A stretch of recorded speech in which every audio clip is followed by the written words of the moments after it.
नाज़रीन, breaking news आहे। Great democratic alliance जे मरकज़ी राब्ता कमेटी जो इजलास अॼु सैद सदर दीन शाह जी रिहाइशगाह ते थियो।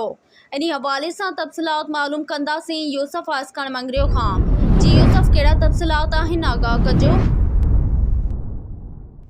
जी बिल्कुल, ग्रैंड डेमोक्रेटिक अलायंसिस जे मरकज़ी राब्ता कमेटी जो इजलास अॼु सैयद सदरुद्दीन शाह राशिदी जी रिहाइशगाह ते थियो, जंहिंमें GDA जे अॻुवाणनि गॾियल मौक़िफ़ इख़्तियार कयो त मुर्तज़ा खान जतोई ते कूड़ा केस क़ाइमु करणु पीपल्स पार्टी जी बुज़दिली ऐं जुनूनियत खे ज़ाहिर करे थो। मुर्तज़ा जतोई खे कूड़ो केस में फासाए अदालती हुकुमनि जी भञकिड़ी कई वई आहे।